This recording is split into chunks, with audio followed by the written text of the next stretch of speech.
Hi hello friends, welcome back to our channel. ഇന്നത്തെ റീഡിങ്ങിൽ നമ്മൾ നോക്കാനായിട്ട് പോകുന്നത് നിങ്ങളുടെ റിലേഷൻഷിപ്പിൽ മറിഞ്ഞിരിക്കുന്ന ആ ഒരു തടസ്സങ്ങൾ എന്തൊക്കെയാണ് എന്നുള്ളൊരു കാര്യമാണ്. അപ്പോൾ വീഡിയോയിലേക്ക് പോകുന്നതിന് മുമ്പായിട്ട് ആദ്യമായിട്ടാണ് ഈ ഒരു ചാനൽ കാണുന്നതെങ്കിൽ ദയവായി സബ്സ്ക്രൈബ് ചെയ്തതിനു ശേഷം വരുന്ന വീഡിയോ കാണാനായിട്ട് ശ്രമിക്കാം.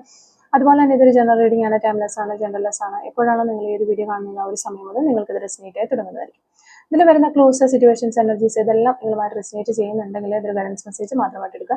ഇനി റെസിനേറ്റ് ചെയ്യുന്നില്ല എങ്കിൽ വിട്ടേക്ക്. ഫോഴ്സ്ഫുള്ളി ആരും റെസിനേറ്റ് ചെയ്യാനായിട്ട് നിൽക്കരുത്. പോസിറ്റീവായിട്ട് തിങ്ക് ചെയ്യുക. നല്ലൊരു റീഡിങ് കിട്ടാനായിട്ട് പ്രാർത്ഥിക്കാം. അപ്പോൾ നമ്മളിവിടെ നോക്കുന്നത് നിങ്ങളുടെ റിലേഷൻഷിപ്പിൽ മറഞ്ഞിരിക്കുന്ന ആ ഒരു തടസ്സങ്ങൾ എന്തൊക്കെയാണ് എന്നുള്ളൊരു കാര്യമാണ്. അപ്പോൾ നമുക്ക് എങ്ങനെ ആ ഒരു തടസ്സങ്ങളൊക്കെ മാറ്റിയെടുക്കാൻ പറ്റും എന്നുള്ള കാര്യങ്ങളോട് നമുക്ക് നോക്കാം. നിങ്ങളുടെ റിലേഷൻഷിപ്പിൽ മറഞ്ഞിരിക്കുന്ന ആ ഒരു തടസ്സങ്ങൾ എന്തൊക്കെ, നമുക്കൊരു കാർഡ് മെയിൻ ഇട്ടിട്ടുണ്ട്, നമുക്കത് എടുക്കാം. ഡെത്ത് കാർഡാണ് നമുക്കിവിടെ കിട്ടിയിട്ടുള്ളത്. ഓക്കെ, അപ്പോൾ നിങ്ങളുടെ റിലേഷൻഷിപ്പിൽ മറഞ്ഞിരിക്കുന്ന ആ ഒരു തടസ്സങ്ങൾ എന്തൊക്കെയാണ്, അതെങ്ങനെ നമുക്ക് മാറ്റിയെടുക്കാം എന്നുള്ള കാര്യങ്ങളാണ് നമ്മൾ നോക്കുന്നത്. റിലേഷൻഷിപ്പിൽ മറഞ്ഞിരിക്കുന്ന തടസ്സങ്ങൾ എന്തൊക്കെയാണ്, ആ ഒരു തടസ്സങ്ങൾ നമുക്ക് എങ്ങനെ മാറ്റിയെടുക്കാം. ഓക്കെ ഓക്കെ 2 ഓഫ് വാൻഡ്സ് ആണ് നമുക്ക് കിട്ടിയിട്ടുള്ളത്. 8 ഓഫ് സോർഡ്സ് ഇവിടെ കിട്ടുന്നുണ്ട്. Ace of cups, the high priestess card നമുക്ക് കിട്ടുന്നുണ്ട്. ഓക്കെ, 10 ഓഫ് കപ്സ് നമുക്കിവിടെ കിട്ടുന്നുണ്ട്. പിന്നെ വരുന്നത് 2 ഓഫ് കപ്സ് നമുക്ക് കിട്ടുന്നുണ്ട്. ഓക്കെ, ഏസ് ഓഫ് സോർഡ്സ്, അതുപോലെ തന്നെ ദ ഹാങ്ഡ് മാൻ എന്ന് പറയുന്ന ഒരു കാർഡാണ് നമുക്ക് പിന്നീട് വരുന്നത്. Okay, hanged man, hermit card, 8 of wands, 2 of pentacles, master card നമുക്ക് വരുന്നത് 7 ഓഫ് വാൻഡ്സ് ആണ് നമുക്കിവിടെ മാസ്റ്റർ കാർഡായിട്ട് വരുന്നത്. അപ്പോൾ നിങ്ങളുടെ റിലേഷൻഷിപ്പിൽ എന്തൊക്കെ തടസ്സങ്ങളാണ് ഉള്ളത്, അതെങ്ങനെ മാറ്റാം എന്ന് നമുക്ക് ജസ്റ്റ് നമുക്ക് നോക്കാം. അപ്പോൾ നമ്മളിവിടെ നോക്കുമ്പോൾ നമുക്ക് മനസ്സിലാകുന്നത് നിങ്ങളും നിങ്ങളുടെ പേഴ്സണുമായിട്ട് ഒരു കമ്മ്യൂണിക്കേഷൻ ഇല്ലാത്ത ഒരു അവസ്ഥയാണ്, അല്ലെങ്കിൽ ഒരു ലെസ് കോണ്ടാക്ട് എന്ന രീതിയിലായിരിക്കാം പോയിക്കൊണ്ടിരിക്കുന്നതെന്നാണ്. അപ്പോൾ ഈ ഒരു ബന്ധം വളരെ ഗാഢമായിട്ടുള്ള ഒരു സ്നേഹബന്ധം തന്നെയാണ്. പക്ഷെ ചില മറഞ്ഞിരിക്കുന്ന തടസ്സങ്ങൾ ഇതിനകത്ത് കാണുന്നുണ്ട്. അതെന്തൊക്കെയാണെന്ന് നമുക്ക് നോക്കാം. അപ്പോൾ അത് ഫസ്റ്റ് തന്നെ നമുക്ക് പറയാനായിട്ട് പറ്റുന്ന 8 ഓഫ് സോർഡ്സിന്റെ ഒരു കാർഡ് ഉണ്ട്. അതുപോലെ തന്നെ ഹെർമിറ്റ് കാർഡ് നമുക്കിവിടെ വന്നിട്ടുണ്ട്. ഹെർമിറ്റ് കാർഡ് വന്നിട്ടുണ്ട്, 8 ഓഫ് സോർഡ്സിന്റെ ഒരു കാർഡ് വന്നിട്ടുണ്ട്. ഈ രണ്ട് കാർഡുകൾ വെച്ച് പറയുമ്പോൾ നിങ്ങളോ അല്ലെങ്കിൽ നിങ്ങളുടെ വ്യക്തിയോ ഒരാള് മനസ്സിൽ തന്നെ ഇങ്ങനെ ഒതുങ്ങി കിടക്കുന്നു, അല്ലെങ്കിൽ മനസ്സിൽ നിങ്ങൾ കണ്ണെല്ലാം പൂട്ടി നിങ്ങളിൽ തന്നെ ഒതുങ്ങിയിരിക്കുന്നു. അത് ചിലപ്പോൾ പേടി കൊണ്ടായിരിക്കാം, അല്ലെങ്കിൽ നിങ്ങളുടെ ഒരു ഓവർ തിങ്കിങ് കൊണ്ടായിരിക്കാം, അല്ലെങ്കിൽ ഒറ്റപ്പെട്ടു പോയ എന്നൊരു തോന്നൽ കൊണ്ടായിരിക്കാം. എങ്ങനെയാണെങ്കിലും മനസ്സിനുള്ളിൽ തന്നെ ആരോടും യാതൊന്നും തുറന്നു പറയാതെ ഒന്നും ചെയ്യാതെ മനസ്സിന് അവരിലേക്ക് തന്നെ അവർ ഒതുങ്ങിയിട്ട്, നിങ്ങളാകാം നിങ്ങളുടെ പേഴ്സണാകാം, അങ്ങനെ അവർ ഒറ്റപ്പെട്ടതുപോലെ അവർ കാണപ്പെടുന്നു. ഇതിന് കാരണം എന്താണോ അത് തുറന്ന് സംസാരിക്കാനായിട്ട് അവർക്ക് ബുദ്ധിമുട്ട് അനുഭവപ്പെടുന്നതായിട്ടാണ് നമുക്ക് മനസ്സിലാകുന്നത്. അതാണ് ഈ റിലേഷൻഷിപ്പ് സ്മൂത്ത് ആയിട്ട് പോകാത്തതിൻ്റെ ഒരു കാരണമായിട്ട് നമുക്ക് കാണാൻ പറ്റുന്നത്. പിന്നെ ഇവിടെ നമുക്ക് നോക്കുകയാണെങ്കിൽ ഹൈ പ്രീസ്റ്റസ് കാർഡ് വന്നിട്ടുണ്ട്. ഇവിടെ ഈ ഹൈ പ്രീസ്റ്റസ് കാർഡ് എന്ന് പറഞ്ഞാൽ പറയാത്തതായിട്ടുള്ള കുറേയേറെ കാര്യങ്ങളുണ്ട്. നിങ്ങൾ തമ്മിൽ ചിലപ്പോൾ നിങ്ങൾ കുറേയേറെ കാര്യങ്ങൾ നിങ്ങളുടെ പേഴ്സൺ മറച്ചു വെച്ചിട്ടുണ്ടാവും. ഇനി നിങ്ങളൊന്നും മറച്ചു വെച്ചിട്ടില്ല എന്നുണ്ടെങ്കിൽ നിങ്ങളുടെ പേഴ്സൺ നിങ്ങളിൽ നിന്ന് കുറേയേറെ കാര്യങ്ങളും ഫീലിങ്സുകളൊക്കെ മറച്ചു വെച്ചിട്ടുണ്ട്. എല്ലാ വികാരങ്ങളും അവർ തുറന്ന് പറഞ്ഞിട്ടില്ല എന്നുള്ളതാണ് നമുക്കിവിടെ കാണുന്നത്. ഈ ഹൈ പ്രീസ്റ്റസ് കാർഡ് അതാണ് നമുക്ക് പറഞ്ഞത്. അവർ നിങ്ങളോടുള്ള ഫീലിങ്സുകളായിക്കോട്ടെ, അവരുടെ ലൈഫിലെ പ്രശ്നങ്ങളായിക്കോട്ടെ, അവർക്ക് സംഭവിച്ചിട്ടുള്ള കാര്യങ്ങളായിക്കോട്ടെ, എന്താണെങ്കിലും അതൊന്നും പൂർണ്ണമായിട്ടും ഒന്നും തന്നെ നിങ്ങളോട് തുറന്ന് അവർ സംസാരിച്ചിട്ടില്ല. എവിടെന്നൊക്കെയോ എന്തൊക്കെയോ കുറച്ച് കാര്യങ്ങൾ നിങ്ങളുടെ അടുത്ത് പറഞ്ഞിട്ടുണ്ട് എന്നുള്ളതല്ലാതെ ചില രഹസ്യങ്ങൾ അല്ലെങ്കിൽ മറിഞ്ഞിരിക്കുന്ന ചില സത്യങ്ങൾ ഈ റിലേഷൻഷിപ്പിലുണ്ട്. ഇതാണ് ഒരു കൺഫ്യൂഷൻ ഇവിടെ ഉണ്ടാക്കുന്നത്. അതും ഇവിടെ ഈ റിലേഷൻഷിപ്പ് മുന്നോട്ട് പോകാതെ സ്റ്റക്കായി പോകുന്നതിനും അല്ലെങ്കിൽ ലെസ് കോണ്ടാക്ട് ആ ഒരു സ്മൂത്ത്നെസ് കുറയ്ക്കുന്നു എന്നുള്ളതാണ് കാണുന്നത്. ഓക്കെ, പിന്നെ ഇവിടെ നമുക്ക് ഡെത്ത് കാർഡും അതുപോലെ ഹാങ്ഡ് മാൻ എനർജിയും വരുന്നുണ്ട്. ഈ രണ്ട് കാർഡുകളും കഴിഞ്ഞ ആ ഒരു പഴയ വേദനകൾ, കഴിഞ്ഞ അനുഭവങ്ങൾ ഇനിയും അവര് മനസ്സിൽ നിന്ന് വിട്ടുകളഞ്ഞിട്ടില്ല എന്നതാണ് കാണിച്ചു തരുന്നത്. മാറ്റം സ്വീകരിക്കാനായിട്ട് അവർ മടിക്കുന്നു. അപ്പൊ മുന്നം ഉണ്ടായിട്ടുള്ള പാസ്റ്റിൽ ഉണ്ടായിട്ടുള്ള ചില ഈ ഒരു റിലേഷൻഷിപ്പിന് മുന്നം അവർക്ക് ചില റിലേഷൻഷിപ്പോ കാര്യങ്ങളൊക്കെ ഉണ്ടായിട്ടുണ്ടാവാം. ആ ഒരു റിലേഷൻഷിപ്പിൽ നിന്ന് അവർക്ക് കിട്ടിയിട്ടുള്ള വേദനകളോ കാര്യങ്ങളോ ഒന്നും അവര് അവിടെ വിട്ടിട്ടല്ല ഈ ഒരു പുതിയ റിലേഷൻഷിപ്പിലേക്ക്, അതായത് നിങ്ങളുമായിട്ടുള്ള റിലേഷൻഷിപ്പിലേക്ക് വന്നിട്ടുണ്ടാവുക. അല്ലെങ്കിൽ നിങ്ങളായിരിക്കാം നിങ്ങൾക്കൊരു പാസ്റ്റ് റിലേഷൻഷിപ്പ് ഉണ്ടാകും, അതിൽ ഹേർട്ടും വേദനകളും ഈ ഒരു റിലേഷൻഷിപ്പിലും നിങ്ങൾ ഇപ്പോഴും ചുമന്നുകൊണ്ടിരിക്കുന്നുണ്ടാവും. അത് ഇവിടെ ഈ ഒരു റിലേഷൻഷിപ്പ് നല്ല രീതിയിൽ കൊണ്ടുപോകാനായിട്ട് നിങ്ങൾക്ക് പറ്റാത്തൊരവസ്ഥ ഉണ്ടാക്കുന്നു എന്നുള്ളതാണ് നമുക്ക് കാണുന്നത്. അപ്പം ഈ ഒരു മാറ്റം, ആ ഒരു പഴയ പാസ്റ്റിലെ വേദനയും കാര്യങ്ങളും ആ ഒരു റിലേഷൻഷിപ്പേ അവിടെ പോയി എന്നുള്ള ഒരു കാര്യം നിങ്ങൾ മനസ്സിലാക്കുക. അതെല്ലാം കഴിഞ്ഞ ചാപ്റ്ററാണ്. ഇനി ലൈഫിൽ മാറ്റം സ്വീകരിക്കണം. ആ ഒരു സ്വീകരിക്കാനായിട്ട് ഇവിടെ നിങ്ങളാണോ നിങ്ങളുടെ പേഴ്സൺ ആണോ നമുക്ക് മനസ്സിലാകുന്നില്ല, മടി കാണിച്ചു നിൽക്കുന്നു. അതുകൊണ്ട് ഈ ഒരു ബന്ധം മുന്നോട്ട് പോകാനായിട്ട് അതും ഇവിടെ ഒരു തടസ്സമായിട്ട് കാണുന്നു. ഇത് ഹാൻഡ്മാൻ എനർജിയും അത് തന്നെയാണ് നമുക്കിവിടെ പറഞ്ഞു തരുന്നത്. കഴിഞ്ഞത് കഴിഞ്ഞു, ഒരു പുതിയ തുടക്കം എന്ന രീതിയിൽ മുന്നോട്ട് ചിന്തിക്കാനായിട്ട് കഴിയുന്നില്ലാത്തൊരവസ്ഥ. അതാണ് ഈ റിലേഷൻഷിപ്പിന് ഒരു തടസ്സമായിട്ട് നിൽക്കുന്നത്. പിന്നെ ഇവിടെ നമ്മൾ നോക്കുകയാണെങ്കിൽ ഇവിടെ ഒരു 2 of Wands ഒരു കാർഡ് വരുന്നുണ്ട്. 2 of Wands എന്ന് പറയുമ്പോഴത്തേക്കും 2 of Wands ഉണ്ട്, അതുപോലെ 2 of Pentacles, 2 കാർഡുകളാണ്. ഇനി തീരുമാനം എടുക്കാനായിട്ട്, ഡിസിഷൻ എടുക്കാനായിട്ട് പറ്റുന്നില്ല, ആശയക്കുഴപ്പമാണ്. ഇവിടെ ബാലൻസ് കൊണ്ടുവരാനായിട്ട് പറ്റുന്നില്ല, ഇവിടെ തീരുമാനം എടുക്കാനായിട്ട് പറ്റുന്നില്ല. ആശയക്കുഴപ്പമാണ് എല്ലാ കാര്യത്തിലും. എന്ത് ചെയ്യണം, എവിടേക്ക് പോകണം എന്നൊക്കെയുള്ള ഒരു ആശയക്കുഴപ്പത്തിൽപ്പെട്ട, കൺഫ്യൂഷനിൽപ്പെട്ട് അവരിങ്ങനെ വട്ടം തിരിയുകയാണ്. ബാലൻസ് ഇല്ലാത്ത ഒരവസ്ഥ, ജീവിതത്തിൽ തന്നെ ഒരു ബാലൻസ് ഇല്ല. അതുകൊണ്ട് തന്നെ അവരിലേക്ക് തന്നെ ചുരുങ്ങിപ്പോയി ഇവിടെ കണ്ണു മൂടി അവരുടെ ലൈഫിൽ തന്നെ ഫോക്കസ് ചെയ്ത് അങ്ങനെ അങ്ങോട്ടേക്ക് തിരിഞ്ഞിരിക്കുകയാണ്. അവർക്ക് ഒന്നും അറിയണ്ട എന്നുള്ള രീതിയിൽ അവരിൽ തന്നെ ചുരുങ്ങി നിൽക്കുന്നു. അപ്പോൾ ഈ ഒരു റിലേഷൻഷിപ്പ് ഒരിക്കലും മുന്നോട്ടേക്ക് പോകുന്നില്ല. ഇവിടെ ഒരു ആക്ഷനും ഇടുന്നില്ല, അല്ലെങ്കിൽ ഒരു എഫേർട്ടും അവർ ഇത് ഇടുന്നില്ല എന്നുള്ളതാണ്. അപ്പോൾ ഇത് ഒരു തടസ്സമായിട്ട് വരുന്നുണ്ട്. പിന്നെ ഇവിടെ ഈഗോസ് ഉള്ളതായിട്ട് നമുക്ക് കാണാൻ പറ്റുന്നത് 7 of Wands ഒരു കാർഡ് നമുക്കിവിടെ വന്നിട്ടുണ്ട്. അതാണ് നമുക്കിവിടെ ഈഗോസ് പറഞ്ഞു തരുന്നത്. അപ്പോൾ 7 of Wands അല്ല, 7 of Eights. ഇവിടെ ഇവിടെ 7 of Wands കാർഡ് ഉണ്ട്, അതുപോലെ തന്നെ 7 of Eight കാർഡും ഉണ്ട് നമുക്ക്. അപ്പോൾ ഇവിടെ കുറിച്ച് ഈഗോസ്, 7 of Eight എന്ന് പറയുമ്പോഴത്തേക്കും ഇവിടെ ഒരു കമ്മ്യൂണിക്കേഷൻ ആണ്. അതിന്റെ കാര്യം നമുക്ക് പറയാം. ഇപ്പൊ 7 of Wands എന്ന് പറയുമ്പോഴത്തേക്കും ഇവിടെ 2 പേരുടെയും ഹൃദയങ്ങൾ തമ്മിൽ തുറക്കാനായിട്ട്, അല്ലെങ്കിൽ നിങ്ങൾക്ക് പറയാനുള്ള കാര്യങ്ങൾ, അല്ലെങ്കിൽ നിങ്ങളുടെ യഥാർത്ഥമായുള്ള ഫീലിങ്സുകൾ ഓപ്പോസിറ്റ് നിൽക്കുന്ന വ്യക്തിയോട് പറയാനായിട്ട് പറ്റുന്നില്ല, അല്ലെങ്കിൽ അത് അവർക്ക് ഫീൽ ചെയ്യുന്നില്ല എന്നുള്ളതാണ്. അങ്ങനെ പറഞ്ഞു കഴിഞ്ഞാൽ എന്തൊക്കെയോ പ്രശ്നങ്ങൾ വരുമോ അതൊക്കെ ഓർത്തിട്ട് നിങ്ങൾ അവിടെ ഒരു ഇത് ഈഗോസ് കാരണമായിരിക്കും അത് അവിടെ തുറക്കപ്പെടുന്നില്ല എന്നുള്ളതാണ്. അപ്പൊ സ്വയം സംരക്ഷിക്കാനായിട്ട് ശ്രമിക്കുന്ന 2 പേരും ഒരു റിലേഷൻഷിപ്പ് ആകുമ്പോൾ 2 പേരുടെയും ഫീലിങ്സുകൾ നമ്മൾ അങ്ങോട്ടും ഇങ്ങോട്ടും തുറന്ന് പറയുമ്പോൾ മാത്രമാണ് നമുക്ക് ആ ഒരു റിലേഷൻഷിപ്പ് സ്മൂത്ത് ആയിട്ട് മുന്നോട്ട് കൊണ്ടുപോകാനായിട്ട് പറ്റത്തുള്ളൂ. അപ്പം അങ്ങനെ 2 പേരും അത് തുറന്ന് പറയാതെ നിൽക്കുന്ന സമയത്ത് അവിടെ നമ്മുടെ എനർജി നമ്മൾ തന്നെ സംരക്ഷിച്ചിരുന്നു, അവരുടെ എനർജി സംരക്ഷിച്ചിരുന്നു. അപ്പൊ അവിടെ ഒരു ഡീപ്പായിട്ടുള്ള ഒരു ഫീലിങ്സുകളോ കാര്യങ്ങളോ ഒന്നും വരുന്നില്ല എന്നുള്ളതാണ്. അല്ലെങ്കിൽ പരസ്പരം അങ്ങോട്ടും ഇങ്ങോട്ടും മനസ്സിലാക്കാനായിട്ട് പോലും പറ്റുന്നില്ല എന്നുള്ളതാണ്. പിന്നെ ഇതിന്റെ ഒരു നല്ല സൂചനയായിട്ട് നമുക്ക് കാണാൻ പറ്റുന്നത് ഇവിടെ Ace of Cups വന്നിട്ടുണ്ട്, 2 of Cups വന്നിട്ടുണ്ട്, 10 of Cups വന്നിട്ടുണ്ട്. ഈ കപ്സിന്റെ എനർജീസ് വെച്ച് വരുമ്പോൾ ഇവിടെ വളരെ ശക്തമായിട്ടുള്ള ഒരു സ്നേഹബന്ധം നിങ്ങൾ തമ്മിൽ കാണുന്നുണ്ട്. യഥാർത്ഥ സ്നേഹം നിങ്ങൾ തമ്മിലുണ്ട്. അത് സ്നേഹത്തിന്റെ കാര്യത്തിൽ വരുമ്പോൾ അത് ജെന്യുവിനാണ്. ഫ്യൂച്ചറിൽ വളരെ സന്തോഷം നേടി മുന്നോട്ട് പോകാനുള്ള, ഒരു ഫാമിലി ആയിട്ടൊക്കെ മുന്നോട്ട് പോകാനുള്ള സാധ്യതകളൊക്കെ നമുക്ക് പറയാനായിട്ട് പറ്റും. പിന്നെ ഇവിടെ Ace of Wandsഉം അതുപോലെ 8 of Wandsന്റെ കാര്യം ഞാൻ പറഞ്ഞല്ലോ.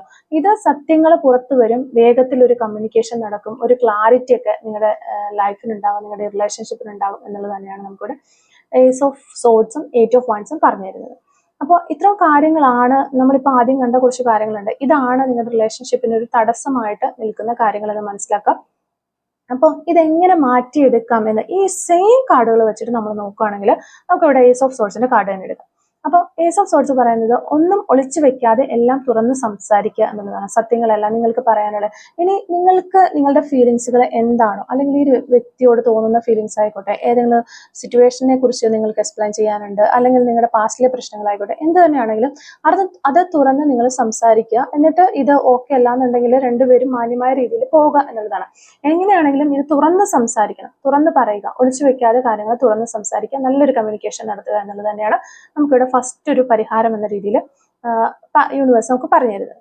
പിന്നെ ഡെത്ത് കാർഡിന് ഇതെടുക്കുമ്പോഴത്തേക്കും ആ ഒരു പാസ്റ്റിനെ എല്ലാം വിട്ടുകൊടുക്കുക, പാസ്റ്റിനെ എല്ലാം വിട്ടുകളയുക, കഴിഞ്ഞ വേദനകൾ വിട്ടുകളയുക, ക്ഷമിക്കുക. അതാണ് നിങ്ങൾക്കൊരു ഹീലിംഗ് തരുന്നത് എന്ന് യൂണിവേഴ്സ് ഇവിടെ നമുക്ക് പറയുന്നുണ്ട്. അത് ചെയ്യുകയാണെങ്കിൽ ഇതിലെല്ലാം മാറ്റങ്ങൾ വരും, റിലേഷൻഷിപ്പിൽ മാറ്റങ്ങൾ വരും എന്നുള്ളതാണ്. പിന്നെ ഹാൻഡ്മാൻ എനർജിയിലേക്ക് വരുമ്പോൾ പുതിയൊരു കാര്യം, അല്ലെങ്കിൽ പുതിയതിനെ, മാറ്റത്തിനെ സ്വീകരിക്കുക എന്നുള്ളതാണ്. കാര്യങ്ങളെ വേറെ ഒരു കോണിൽ നിന്ന് കാണാനായിട്ട് ശ്രമിക്കുക എന്നുള്ളതാണ്. അപ്പോൾ നിങ്ങൾ കാര്യങ്ങൾ കാണുന്നത്, അല്ലെങ്കിൽ നിങ്ങളുടെ പേഴ്സൺ കാര്യങ്ങൾ കാണുന്നത് പോലെയല്ല യഥാർത്ഥത്തിൽ അവിടെ സംഭവിക്കുന്നത്. അപ്പോൾ നിങ്ങൾ നിങ്ങളുടെ സൈഡിൽ നിന്ന് മാത്രമല്ല ചിന്തിക്കുക, നിങ്ങളുടെ പേഴ്സന്റെ സൈഡിൽ നിന്നും, അവിടെ ആ ഒരു സിറ്റുവേഷന്റെ സൈഡിൽ നിന്നും, അങ്ങനെ വേറൊരു കോണിൽ നിന്ന് ഈ കാര്യങ്ങൾ ഒന്ന് ശ്രദ്ധിച്ചു നോക്കുക. നിങ്ങളുടെ കാര്യങ്ങൾ തന്നെയായിരിക്കാം, പക്ഷെ ഒരു തേർഡ് പേഴ്സൺ എന്ന നിലയിൽ നിങ്ങൾ രണ്ട് വ്യക്തികളുടെ ഒരു പ്രശ്നമായിരിക്കും. അതൊരു തേർഡ് പേഴ്സൺ എന്ന നിലയിൽ നിങ്ങളൊന്ന് മാറി ഒന്ന് ചിന്തിച്ചു നോക്കും. അപ്പോൾ തന്നെ അവിടെ എന്താണ് ശരിക്കുമുള്ളൊരു ജസ്റ്റിസ്, അല്ലെങ്കിൽ ഇതിന്റെ യഥാർത്ഥ വശം എന്താണ് എന്ന് നിങ്ങൾക്ക് മനസ്സിലാക്കാനായിട്ട് കഴിയും. അങ്ങനെ ഓരോ കാര്യങ്ങളും നിങ്ങൾ വേറൊരു കോണിൽ നിന്ന് ചിന്തിക്കാനായിട്ട് ശ്രമിക്കുക, കുറേയേറെ മാറ്റങ്ങൾ കൊണ്ടുവരാനായിട്ട് ശ്രമിക്കുക. അതുപോലെ തന്നെ പേഷ്യൻസ് വേണം എന്നുമാണ് നമുക്കിവിടെ ഹാങ്ഡ്മാൻ എനർജിയുടെ യൂണിവേഴ്സ് നമുക്ക് പറഞ്ഞു തരുന്നത്. പിന്നെ നോക്കുകയാണെങ്കിൽ ഹെർമിറ്റ് കാർഡ് ഉണ്ട്. ഹെർമിറ്റ് കാർഡ് എന്ന് പറയുമ്പോഴത്തേക്കും ഒരു സ്വയമായിട്ട് നിങ്ങൾ നിങ്ങളെ തന്നെ ശ്രദ്ധിക്കുക, അതായത് കുറച്ച് സെൽഫ് ലവ് ഒക്കെ ചെയ്യുക.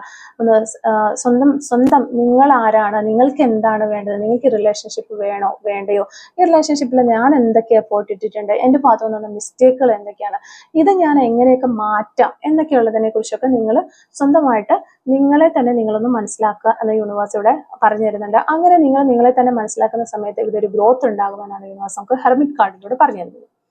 പിന്നെ ടു ഓഫ് പെന്റക്കിൾസിന്റെ കാർഡ് വരുന്നുണ്ട്. ഇവിടെ ഒരു ബാലൻസ് നിലനിർത്താൻ തന്നെയാണ് ടു ഓഫ് പെന്റക്കിൾസ് പറയുന്നത്. ടു ഓഫ് പെന്റക്കിൾസിൽ നമ്മൾ ആദ്യം കണ്ടതാണ് ബാലൻസ് നഷ്ടപ്പെടുന്ന അവസ്ഥയാണ്. അപ്പോൾ ജീവിതവും വികാരങ്ങളും, അതായത് ജീവിതവും ഫീലിങ്സും തമ്മിൽ ഒരു ബാലൻസ് ചെയ്യുക എന്നുള്ളതാണ്. അതെങ്ങനെയെങ്കിലും ഉണ്ടാക്കിയെടുക്കാനായിട്ട് ശ്രമിക്കുക എന്നുള്ളതാണ്. പിന്നെ ഏസ് ഓഫ് കപ്സ് ആണ് വരുന്നത്. ഏസ് ഓഫ് കപ്സ് എന്ന് പറയുമ്പോഴത്തേക്ക് നിങ്ങളുടെ ആ ഒരു പേടിയെല്ലാം മാറ്റിയിട്ട് ഒരു സ്നേഹത്തിന്റെ ഒരു അന്തരീക്ഷം, അല്ലെങ്കിൽ സ്നേഹത്തിനുള്ള ആ ഒരു അന്തരീക്ഷത്തിലേക്ക് അതിനൊരു അവസരം കൊടുക്കുക. അപ്പോൾ ഇവിടെ നിങ്ങളുടെ പേടിയെല്ലാം മാറ്റിയിട്ട് സ്നേഹിക്കുക. നിങ്ങൾ അങ്ങോട്ടും ഇങ്ങോട്ടും പരസ്പരം നല്ല രീതിയിൽ സ്നേഹിക്കുക. അപ്പോൾ ആ ഒരു സ്നേഹം കൊടുക്കാനായിട്ട് ശ്രമിക്കുക. അപ്പോൾ ഇവിടെയുള്ള ബാക്കി എല്ലാ തടസ്സങ്ങളും ആ ഒരു സ്നേഹത്തിന് മുന്നിൽ അലിഞ്ഞില്ലാതായി മാറും. അത് തന്നെയാണ് യൂണിവേഴ്സ് നമുക്കിവിടെ പറഞ്ഞു തരുന്നത്. അപ്പോൾ ഈ ഒരു റിലേഷൻഷിപ്പിലെ പ്രശ്നങ്ങൾ ഉണ്ടെങ്കിലും അതൊരു സ്ഥിരമായ ഒരു കാര്യമല്ല എന്ന് മനസ്സിലാക്കുക. ഇതൊരു ശരിക്കും പറഞ്ഞാൽ എക്സ്പീരിയൻസ് കിട്ടാൻ വേണ്ടിയിട്ട് നിങ്ങൾക്ക് ശരിക്കും യൂണിവേഴ്സ് നൽകുന്ന ഒരു പരീക്ഷണം എന്ന് വേണമെങ്കിൽ പറയാം. ആ ഒരു സമയമാണ് ഇപ്പോൾ കടന്നു പോയിക്കൊണ്ടിരിക്കുന്നത്. ശരിയായ ഒരു ശ്രമം ഉണ്ടെങ്കിൽ, ശരിയായ രീതിയിലുള്ള എഫേർട്ട് ഉണ്ടെങ്കിൽ ഈ ഒരു റിലേഷൻഷിപ്പ് വളരെ ശക്തമായിട്ട് മുന്നോട്ട് കൊണ്ടുപോകാനായിട്ട് നിങ്ങൾക്ക് സാധിക്കും. കാരണം ഇവിടെ നല്ല രീതിയിൽ സ്നേഹമുണ്ട്, പക്ഷെ അത് നിലനിർത്താനായിട്ടുള്ള ധൈര്യവും സത്യസന്ധതയും ആവശ്യമാണ്. അപ്പൊ അതാണ് നിങ്ങൾ നേടിയെടുക്കേണ്ടത്. അതാണ് നമ്മൾ ഇവിടെ ഈ റിലേഷൻഷിപ്പിന്റെ ഏറ്റവും അടിസ്ഥാനമായിട്ട് വേണ്ട ഒരു കാര്യവും ധൈര്യവും സത്യസന്ധതയുമാണ്. അപ്പൊ അത് നിലനിർത്താനായിട്ട് നിങ്ങൾ ശ്രമിക്കുക. പിന്നെ ഇതിന് നമ്മളിപ്പോ ഈ ഒരു തടസ്സങ്ങളൊക്കെ മാറ്റാൻ വേണ്ടിയിട്ട് പറഞ്ഞിട്ടുള്ള യൂണിവേഴ്സിന്റെ ഗൈഡൻസ് ആയിട്ട് നമുക്ക് കിട്ടിയിട്ടുള്ള കാര്യങ്ങൾ, സത്യങ്ങൾ തുറന്നു പറയുക, നല്ല കമ്മ്യൂണിക്കേഷൻ നടത്തുക, പഴയ കാര്യങ്ങളൊക്കെ വിട്ടുകളയുക തുടങ്ങിയ കാര്യങ്ങളെല്ലാം ഫോളോ ചെയ്യുക. അപ്പോൾ ഇതിൽ നല്ല രീതിയിലുള്ള മാറ്റങ്ങൾ ഉണ്ടാവും. ഈ റിലേഷൻഷിപ്പെ കുറിച്ചും കൂടെ നല്ല രീതിയിൽ മുന്നോട്ടേക്ക് കൊണ്ടുപോകാനായിട്ടും ഇവിടെ നമുക്ക് 10 ഓഫ് കപ്സിന്റെ എനർജി കിട്ടിക്കുന്ന ഒരു ഫാമിലിയൊക്കെ ആകാനായിട്ട് നല്ല ചാൻസസ് ഉള്ള റിലേഷൻഷിപ്പ് തന്നെയാണ്. നിങ്ങൾ തമ്മിൽ ആ ഒരു ഡീപ്പ് കണക്ഷൻ കാര്യങ്ങളൊക്കെ ഉണ്ട് താനും. അപ്പോൾ അങ്ങനെ ആണ്, ഇത്തരം കാര്യങ്ങളാണ് ഈ റീഡിംഗ് എന്ന് മനസ്സിലാക്കാൻ പറ്റിയിട്ടുള്ളത്. നമുക്ക് കുറച്ച് സോൾ മെസ്സേജസും കൂടി നോക്കാം. ഈ ഒരു സമയത്ത് നിങ്ങളുടെ പേഴ്സൺ എന്തൊക്കെ കാര്യങ്ങളാണ് നിങ്ങളോട് പറയാനായിട്ട് ആഗ്രഹിക്കുന്നത് എന്ന് നോക്കാം. Soul messages from your person. Soul messages from your person. ഈ ഒരു സമയത്ത് നിങ്ങളുടെ പേഴ്സൺ എന്തൊക്കെ സോൾ മെസ്സേജസ് ആണ് നിങ്ങളോട് പറയാനായിട്ട് ആഗ്രഹിക്കുന്നത് നോക്കാം. Soul messages from your person. Soul messages from your person. ഈ ഒരു സമയത്ത് നിങ്ങളുടെ പേഴ്സൺ എന്തൊക്കെ സോൾ മെസ്സേജസ് ആണ് നിങ്ങളോട് പറയാനായിട്ട് ആഗ്രഹിക്കുന്നത് എന്നൊരു കാര്യമാണ് നമ്മളിവിടെ നോക്കുന്നത്. ഓക്കെ, ഫസ്റ്റ് മെസ്സേജ് നമ്മൾ നോക്കുകയാണെങ്കിൽ, you have been A blessing in my life, so thankful for you. Okay, നിങ്ങൾ എന്ന് പറയുന്നത് അവരുടെ ലൈഫിലേക്ക് കിട്ടിയിട്ടുള്ള ഒരു അനുഗ്രഹമാണ് എന്നാണ് അവർ പറയുന്നത്. അതുകൊണ്ട് നിങ്ങളോട് അവർ ഈ ഒരു സമയത്ത് വളരെയധികം നന്ദി അറിയിക്കുന്നു, വളരെയധികം താങ്ക്സ് പറയുന്നു എന്നുള്ളതാണ്. I promise you this, I will always be there for you. Okay, അവർ നിങ്ങളോട് ഒരു പ്രോമിസ് തരികയാണ്, എപ്പോഴും ഞാൻ നിങ്ങളോട് കൂടെ ഉണ്ടായിരിക്കും എന്ന് പറയുകയാണ്. I want you for ever, എന്നും നിങ്ങളെ അവർക്ക് വേണം എന്നാണ് അവർ ഈ ഒരു സമയത്ത് പറയുന്നത്. You don't need to be afraid, I am always here my dear, I love you so much. Okay, ഒരു രീതിയിലും നിങ്ങൾ പേടിക്കേണ്ട കാര്യമില്ല, നിങ്ങളോടൊപ്പം എപ്പോഴും അവരുണ്ടാകും. I love you so much എന്ന് ഈ ഒരു സമയത്ത് അവർ നിങ്ങളോട് പറയുന്നുണ്ട്. I will message you soon എന്ന് പറയുന്നത് പെട്ടെന്ന് തന്നെ നിങ്ങൾക്ക് ഒരു മെസ്സേജോ കോളോ ഒക്കെ ഒരു പേഴ്സൺ എടുത്തത് പ്രതീക്ഷിക്കാവുന്നതാണ്. You are my heart, my soul, my treasure, my today, my tomorrow, my forever and my everything. Okay, നിങ്ങളാണ് അവരുടെ ഹൃദയം, അവരുടെ ആത്മാവ്, അതുപോലെ അവരുടെ നിധി നിങ്ങളാണ് എന്ന് പറയുന്നു. അവരുടെ ഇന്നും നാളെയും എല്ലാം നിങ്ങളാണ് എന്ന് ആണ് ഈ ഒരു പേഴ്സൺ ഇവിടെ പറയാനായിട്ട് ആഗ്രഹിക്കുന്നത്. Without you I am nothing. Okay, നിങ്ങളില്ല എങ്കിൽ അവരൊന്നുമല്ല എന്നുള്ളൊരു കാര്യം അവർ ഇപ്പോൾ മനസ്സിലാക്കുന്നു. ആ ഒരു കാര്യം നിങ്ങളോട് പറയാനായിട്ട് അവർ ആഗ്രഹിക്കുന്നു. Our relationship has completely changed. ഈ ഒരു സമയത്ത് നമ്മുടെ റിലേഷൻഷിപ്പ് ആദ്യത്തേതിൽ നിന്നും ഒത്തിരി മാറ്റങ്ങൾ സംഭവിച്ചിട്ടുണ്ട് എന്നുള്ളൊരു കാര്യം അവർ നോട്ടീസ് ചെയ്യുന്നുണ്ട്. അതും നിങ്ങളുടെ അടുത്ത് പറയുകയാണ് അവർ.